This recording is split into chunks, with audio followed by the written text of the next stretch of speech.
You. Another bank in trouble, man. Pac West down 23% so far. When people been worried about a specific bank, that bank has folded up shop. Now, I just want to. This is just my understanding of the banking crisis. I am no expert, but I've been paying attention for mad long, and the way I understand it is, in 2008, we had the economic crisis, and the banks got bailed out. They printed a bunch of money, and that just kicked off inflation, right? But when inflation goes up, that means the dollar's weak, which means assets go up, which means the stock market been propped up ever since they started printing money.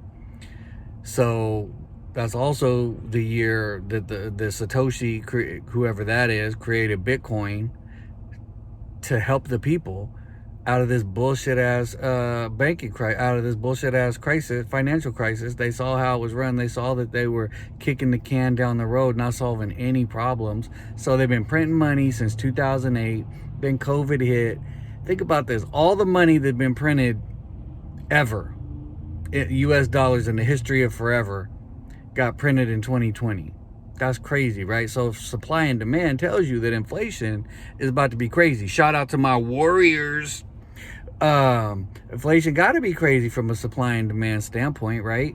But nah, the politicians, Biden, the Fed, they were getting up talking about inflation is not going to be a problem. Meanwhile, in crypto, if you've been in it for years, in crypto, we've been talking about this. They've been, not we, but they've been talking about this. So this has not been a surprise.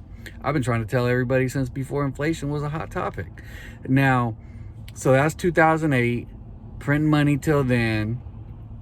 Okay, now all of a sudden the inflation becomes a problem, and the Fed is like, oh well, damn, now we got to tackle inflation, right? But the Fed had advised the banks that they should invest in treasury bonds. They'll call them T-bills. So the banks went on and did that. 10-year treasury bonds at low interest rates because people weren't taking out enough loans, and that's all the bank does. They take your money and they lend it out. So basically you're a lender. That's why you got to pay taxes on that measly ass little profit they give you, as less than 1%. They take your money and then they go make real money, except this time they didn't. They put it in long-term T-bonds, T-bills, and then now they're not liquid. But the interest rates went up higher than that, and now the banks are in trouble because the Fed been cranking up the rates this whole time, and now that's starting to crack, and there's nothing the banks could do about it. It just came out last week. The Fed put out a thing, and it's like the Fed put out a thing from February 2022, where the like 770 banks had declared that if they had to get liquidated, they'd be more than 50% in the hole, like underwater.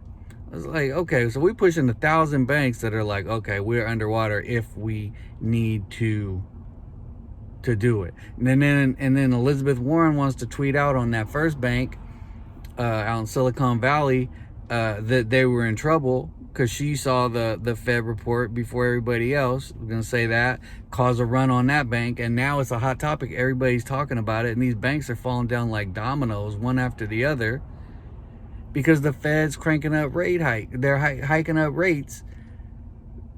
But it's like, okay, now we're talking about Jerome Powell. If you're paying attention, you know who Jerome Powell is. If you don't, look it up. Reverse. Fractional reserve banking is why these banks are having to shut down. They're having to liquidate. Fractional reserve banking. Look that shit up. It was always like 1%. Like, so basically for every $100, let's call it 2%. It's some low number. It was always where the bank was only required to keep, for every $100 you put in, they only had to keep 2, just in case, for the people that needed their money out. So they never really had it like that. Like, if you go into your bank and try to take out like $20,000 today, you're not getting it. And if you do, you're talking to mad people and being at that bank for more than an hour. But I doubt you're getting $20,000 today, because they ain't got it. And if you're trying to get 100K, you're definitely not getting it.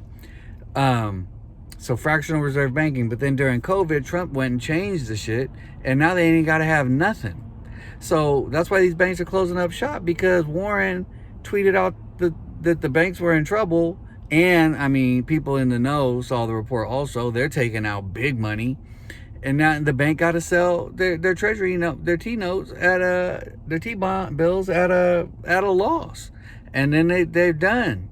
And then the big banks, JP Morgan, Bank of America, they're buying up these closed banks. So now what we got? We got all the small banks not getting bailed out, closing up shop, getting bought up by the big banks. The big banks getting bigger. I'm looking at this long video, man. It's longer than I wanted, but the big banks getting bigger. And it's the same banks that were bailed out in 2008. So they've been in they owe the Fed. So it's like, what's the Fed's end game? Jerome Powell sitting here, he got to decide whether he's going to help interest rates or he's going to deal with inflation. And he can't win unless he got an agenda. So what's the agenda looking like? It's looking like let the small banks close up shop, consolidate the power into the big banks. Now we just dealing with the big banks and the Fed. They already talking about Fed now coming out. Look up central bank digital currencies. Damn near every country is working on one right now. A couple of them even got them out. The United States has been talking about it. Central bank digital currency, that's some shit too. I have to do a whole nother video because there's a lot to talk about, but you're gonna lose all your privacy with that. But so that's what I think the agenda is. Consolidate the banking power, let the Fed become part of the banking, somehow let shit get real bad at some point so that when they roll out this bullshit ass CBDC, they can sell it as something that's saving the people, so then the people aren't like, hey, well, why are you doing this for? They're like, oh, thanks for the money, Fed.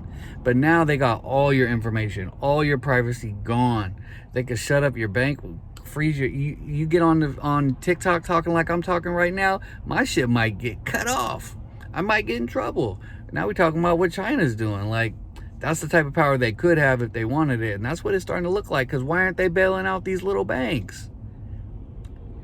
Why'd they come out after the first one and they act like they changed some shit and they said we're gonna backstop to infinity?